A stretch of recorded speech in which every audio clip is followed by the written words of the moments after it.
Now we begin tonight with the governor. He is being sued over his executive order calling for state employees to return to the office. As News 19's Eleanor Tabone explains, the American Civil Liberties Union of South Carolina says in doing so, he has exceeded his authority.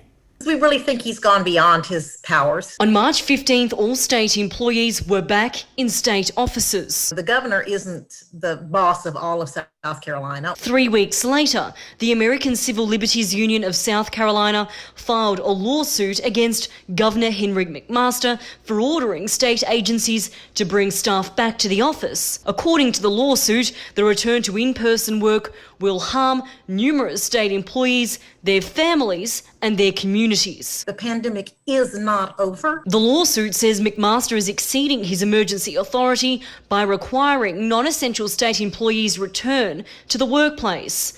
ACLU is asking for a court to stop the order. The legislature has given the governor some extraordinary emergency power. This order is not an emergency. Susan Dunn, legal director of the ACLU of South Carolina, says the order puts breastfeeding women, people with disabilities and caregivers at risk. Employees have had to beg school districts to allow their children to go back into in-person school. She says the order discriminates against women, forcing them to choose between work and family. Deliberate, conscientious decisions, not I have to do this because otherwise I'm going to lose my job. The governor's office disagrees. McMaster spokesman Brian Symes says employees were given weeks to make any necessary plans for a number of contingencies, including childcare, and with 94% of South Carolina's childcare facilities open for business, there should be no issue for anyone actively working to make those arrangements. He went on to say the Department of Administration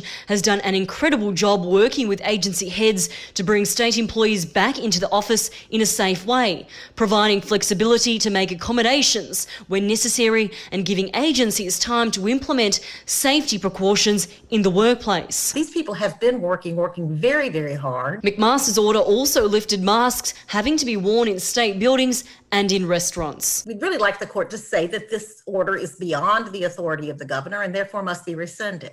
Or at very least, the order should be delayed. In Columbia, Eleanor Tabone, News 19 WLTX. Well, according to the Department of Administration, South Carolina has nearly 74,000 state employees.